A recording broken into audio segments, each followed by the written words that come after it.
Explíquenos bien a qué se refiere con esta propuesta de hacer reelegir al presidente Gustavo Petro. Escuchaba yo en este BTR que pusimos al comienzo del programa que sería a través del mecanismo de la Asamblea Nacional Constituyente. ¿Cómo lo ve usted y por qué insistir en esta propuesta? No, yo no dije que era a través del mecanismo de la Asamblea Constituyente. Los mecanismos que se tienen para este tipo de reelecciones presidenciales ya están contemplados, ya nuestro país ha vivido experiencias de reelecciones. Esta no es la primera vez que el país se aboca a un debate como estos. ¿Me escuchan? Sí, señora, Sí, la te señorita escuchamos. escuchando, tranquila. Bueno, es que me queda como congelado, qué pena con ustedes porque acabo de salir del Congreso, entonces no sé cuándo me están escuchando y cuándo no porque estoy en el vehículo. Entonces les decía que no, que esta no es la primera vez que el país se aboca a esta discusión. Ya hemos tenido 2 expresidentes de la República que han sido reelegidos por una vez. La Corte Constitucional se pronunció ya en relación a la reelección de presidentes por una ocasión. Recordemos que allá ese pronunciamiento estaba hablando de qué sería y qué significaría para la Corte Constitucional una reelección por una tercera ocasión o para un tercer periodo. Entonces el país ha madurado en esta discusión. Yo no propuse ni dije que estaba haciendo el lanzamiento de una propuesta. Hicieron una pregunta en el marco de una entrevista y yo lo contesté como siempre lo hago, con franqueza, con lo que yo pienso. Y lo que la ciudadanía ha venido manifestando de distintas maneras la intencionalidad de una reelección del presidente Gustavo Petro por diferentes mecanismos. Entonces, lo primero que yo puedo decirles es que yo no lo asocié a la Asamblea Constituyente, aunque es uno de los mecanismos que se pueden considerar precisamente para esta posibilidad de reelección. Pero también hay otros, y es el debate en el Congreso de la República para una reforma constitucional a través de un acto legislativo, un proyecto de acto legislativo, que requiere un número de debates específicos precisamente para este tipo de reforma. Senadora, uno ha escuchado en diferentes marchas, en diferentes eventos que ha realizado el presidente Gustavo Petro, el Pacto Histórico, donde hablan que no se pueden lograr esos cambios en 4 años y por eso se debe hacer una reelección del presidente Gustavo Petro o alargar su mandato o que alguien de la misma línea prosiga. ¿Por qué usted cree que es necesario o por qué usted lanzó esa afirmación o qué ha visto que ha pasado en estos casi 2 años y medio de gobierno Petro para que tengamos que tener otros 4 años de este mismo gobierno y que, no se han podido cambiar las cosas? ¿O cómo lo ve usted? Bueno, no, lo que yo creo es que no le han permitido al presidente Gustavo Petro hacer los cambios que se necesitan. Nosotros tenemos un bloqueo institucional y un bloqueo a las apuestas de quienes buscamos que fuera elegido el presidente Gustavo Petro. ¿Qué es lo que quiero decir? Si la ciudadanía, que es el constituyente primario, que se supone que nuestra Constitución nos da la posibilidad de que nuestras propuestas lleguen a través del Ejecutivo, del Legislativo, para que nos representen en las diferentes instancias, tanto de gobierno como del Congreso de la República, y el bloqueo institucional es evidente porque no permite.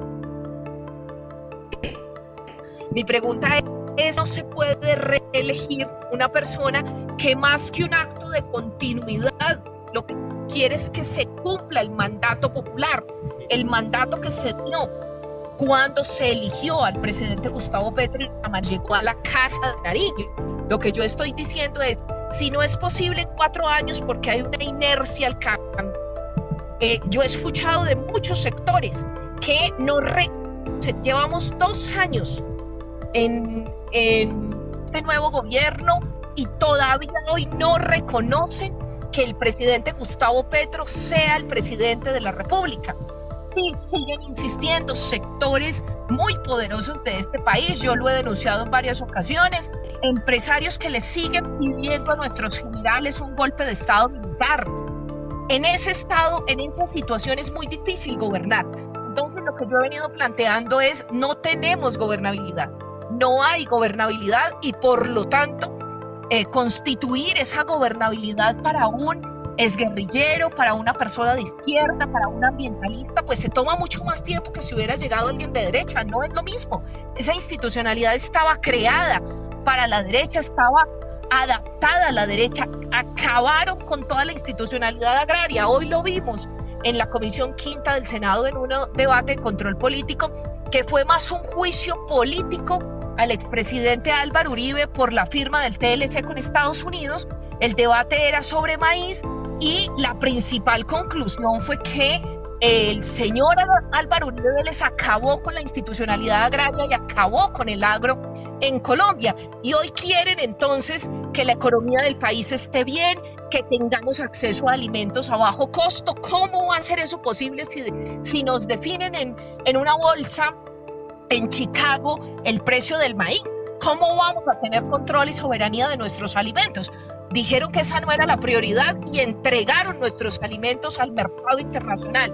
A eso hago referencia, a esos cambios que llevan más de 20 años en el poder con una política neoliberal, no se hacen en 4 años. Bueno, Senadora, y acá... bueno, disculpa. Es una preguntita rápido, senadora. Básicamente ¿no cree usted que también esta propuesta o iniciativa de la reelección del presidente Gustavo Petro deja entrever que la izquierda en este país no está preparada para el 2026 poniendo otro personaje diferente a la imagen del presidente? Pues lo mismo podríamos decir de la derecha, porque inmediatamente hice yo la propuesta. Lo que hizo la derecha fue decir que su candidato era el expresidente Álvaro Uribe.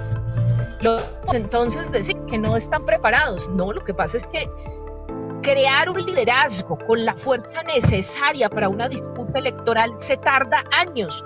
A nosotros nos han matado por décadas. Nuestros liderazgos han estado perseguidos, los liderazgos que nos oponemos al status quo, que hemos disentido con las élites colombianas, nos han matado, nos han perseguido. Crear un liderazgo es un milagro en este país, entonces es un milagro estar vivo. El presidente Gustavo Petro es un milagro que esté vivo. Nosotros somos un milagro estar vivos, y lo digo en mi caso personal, porque las amenazas, la persecución que hemos tenido que enfrentar es enorme, y entonces gran parte de nuestro tiempo se ha dedicado a que no nos maten, a defendernos cuando nos arman procesos judiciales. Así que esa fantasía de que los liderazgos nacen porque sí en cualquier momento, eso no es real, y mucho menos en la izquierda. Bueno, acá, senadora, hay varias personas comentando, usuarios que nos están viendo. Glory Nelly Rojas dice: estoy de acuerdo con la reelección de Gustavo Petro. La mayoría de colombianos lo proclamamos. Luz Marina González dice: yo también estoy de acuerdo con la reelección. Le quedan 2 años de gobierno y le falta mucho por hacer. Si a eso le sumamos que la oposición no lo ha dejado trabajar. Segundo, Benavides dice: el pueblo sabe que el único que puede estar al lado de toda la gente, que él es el único que puede estar al lado de toda la gente. Y tenemos como más comentarios. Vamos a estar leyendo en este programa todos los comentarios, no todos los comentarios, pero algunos de los comentarios que nos dejen. Sigan participando en el chat, cuéntenos si ustedes estarían o no de acuerdo con la reelección del presidente Gustavo Petro. Y antes de continuar, quiero pues mostrarle a los que nos están viendo en este momento la respuesta del presidente Gustavo Petro ante pues los que proclaman que por favor se intente que haya una reelección. Él dice que no la está buscando. Y lo mismo, en la misma línea van algunos sectores del pacto histórico, otros dicen que debería prolongar su mandato, pero bueno, esto fue lo que dijo por medio de X. A mí personalmente no me interesa para nada la reelección, pero los que sí se aprovecharon de ella y convocaron a la guerra y a la paz ahora proponen golpes de Estado. La razón es una: incumplieron, no sabían lo que firmaron. La declaración unilateral de Estado, según la Convención de Viena, obliga a las partes a cumplir lo acordado y a ajustar la normatividad interna para garantizar el cumplimiento. Nos quedan 3 tareas: leer la Convención de Viena, leer el Acuerdo de Paz y cumplir. Senadora Isabel Zuleta, esta es la respuesta del presidente que dice que a él personalmente no le interesa la reelección, y yo veía que en otro trino, otro X que usted puso en su cuenta, comentaba que todavía hay tiempo de convencer al presidente. ¿Se buscaría convencerlo durante estos 2 años que le quedan de que lo contemple, o cómo ve esto usted? Sí, es apenas natural. El presidente está dedicado a gobernar. Y esa es su tarea, pero quienes estamos dedicados a la política, quienes sabemos las disputas que se viven todo el tiempo en el Congreso de la República, pues sabemos que tenemos que salir a esta disputa. Hoy lo que yo puedo decirles a ustedes es que en el Congreso de la República el escenario es muy complejo, difícil. Nosotros tenemos un escenario siquiera para debatir. La asimetría, y yo lo he denunciado, es completa. Nosotros no nos dan el mismo tiempo para debatir, nuestras propuestas no tienen la misma apertura que otras propuestas, el debate sobre los proyectos de gobierno es imposible, se desarma el quórum. Nosotros tenemos muchas dificultades en el Congreso de la República que ha bloqueado la agenda de gobierno. ¿Por qué? Porque este gobierno llegó a hacer las cosas distinto, y entonces hacer las cosas distinto es remover un montón de poderes. Es apenas normal que el presidente Gustavo Petro, y también lo dijo el ministro Velasco, creo que el día de ayer, creo que también se pronunció, que el gobierno no estaba en esa tarea. Tiene toda la razón. Es verdad, el gobierno no está en esa tarea, el presidente no nos ha dicho nada al respecto, dijo a mí nada al respecto, no le ha dicho nada a la bancada. Pero es nuestra tarea poner el debate, poner todos los debates necesarios para que la ciudadanía entienda que no están dejando gobernar. Senadora, yo le hago una pregunta que pues se hacen muchos colombianos, y sobre todo los casi 11 millones, 12 millones que votaron por el presidente Gustavo Petro, y es: si se llega a reelegir Gustavo Petro, ¿qué nos garantiza que no se vuelva a rodear con estos personajes o tenga esas cercanías? Pero es que más que cercanías, esas deudas con algunos sectores, como personajes como Armando Benedetti, Laura Sarabia, el mismo Olmedo López, porque bueno, puede que no la hayan dejado trabajar, pero también muchos consideran, y en lo personal también lo creo, que se ha rodeado muy mal. No sé usted cómo lo vea, y por supuesto, si se llega a dar esa idea de la reelección, ¿cómo se podría mirar que sí se rodee de las personas que son? Y por supuesto, hablando de usted, por ejemplo, que son las personas que vienen desde el territorio y construyendo desde hace ya mucho tiempo con Gustavo Petro.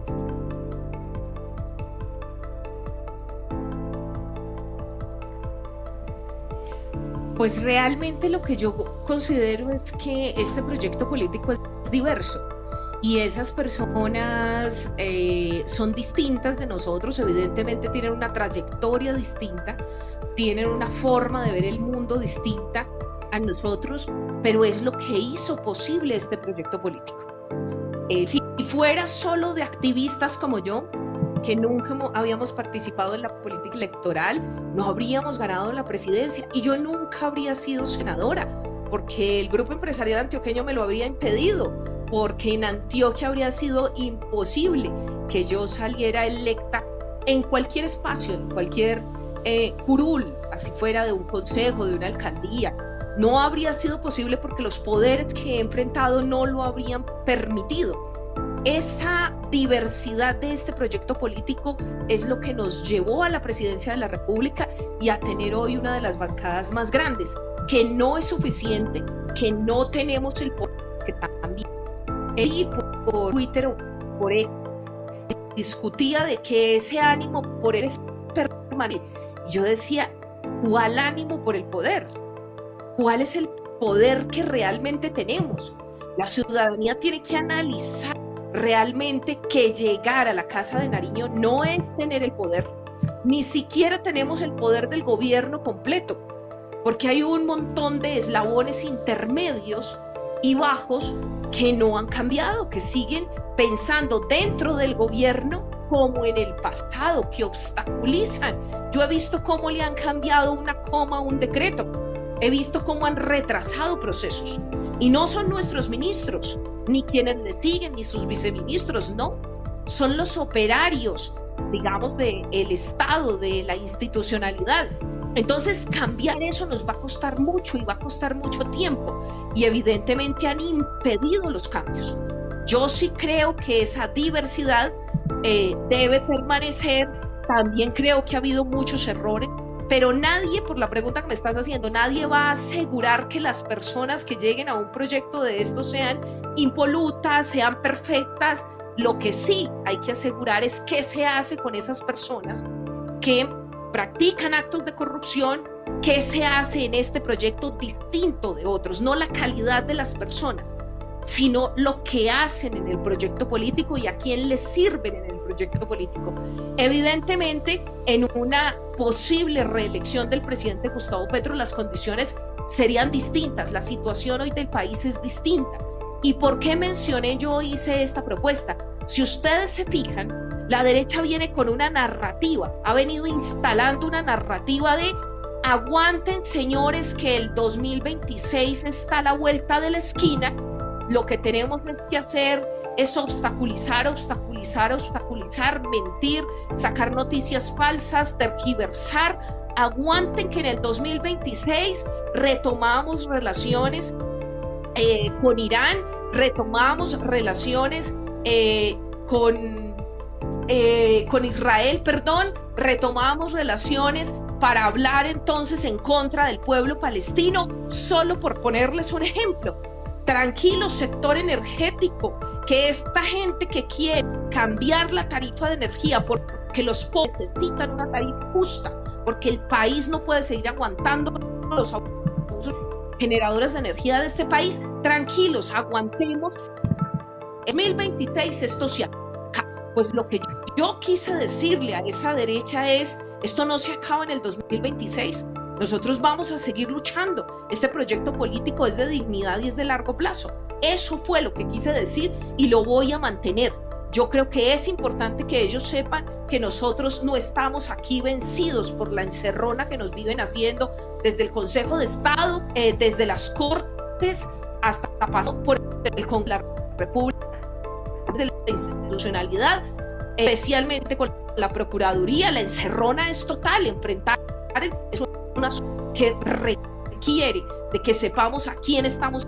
Ese mundo tiene todas las aristas del poder y nosotros tenemos que reconocer eso. Ayúdanos a seguir con nuestra labor periodística a través de nuestro NEC y DaviPlata 310-779-3518.